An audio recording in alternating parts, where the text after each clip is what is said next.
Hafeez Africa का एक किसान था। वह अपनी ज़िंदगी से बहुत खुश और संतुष्ट था।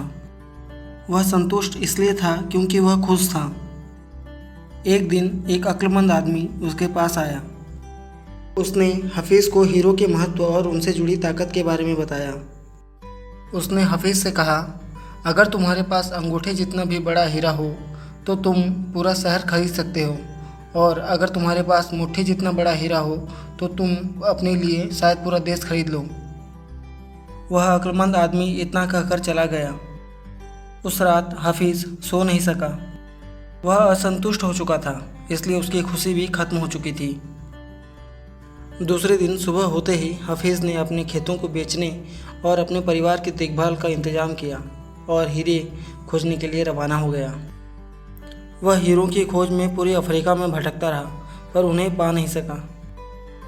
उसने उन्हें यूरोप में भी ढूंढा, पर वे उसे वहाँ भी नहीं मिले। स्पेन पहुँचते पहुँचते वह मानसिक, शारीरिक और आर्थिक स्तर पर पूरी तरह टूट चुका था। वह इतना मायूस हो चुका था कि उसने बार्सिलोना नदी में कूदकर खुदकुशी कर ली। इधर जिस आदमी ने हफीज़ के खेत खरीदे थे, वह एक दिन उन खेतों से होकर बहने वाले नाले में अपने ऊँटों को पानी पिला रहा था। तभी सुबह के वक्त उग रहे सूरज की किरणें नाले के दूसरी ओर पड़े एक पत्थर पर पड़ी और वह इंद्रधनुष की तरह जगमगा उठा। यह सोचकर कि वह पत्थर उसकी बैठक में अच्छा दिखेगा, उसने उसे उठाकर अपनी बैठक में सजा दिया। उसी दिन दोपहर में हफीज़ को हीरो के बारे में बताने वाला आदमी खेतों के इस नए मालिक के पास आया। उसने उस जगमगाते हुए पत्थर को देखकर पूछा, क्या हफीज़ लौट आया? नए मालिक ने जवाब दिया, नहीं, लेकिन आपने यह सवाल क्यों पूछा? अक्लमंद आदमी ने जवाब दिया, क्योंकि यह हीरा है, मैं उन्हें देखते ही पहचान जाता हूँ। नए मालिक ने कहा, नहीं, यह तो महज एक पत्थर है, मैंने इसे नाले के पास से उठाया है, आइए मैं आपको दिखाता हूँ।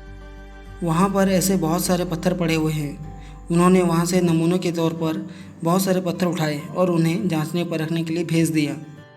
वे पत्थर हीरे ही साबित हुए। उन्होंने पाया कि उस खेत में दूर दूर तक हीरे दबे हुए हैं। तो दोस्तों, आप बताइए इस कहानी से हमें क्या सीख मिलती है? कमेंट करके ज़रूर बताएं। कहानी पसंद आई हो तो इसे लाइक, शेयर और सब्सक्राइब जरूर कर दीजिएगा। आपका बहुमूल्य समय देने के लिए धन्यवाद।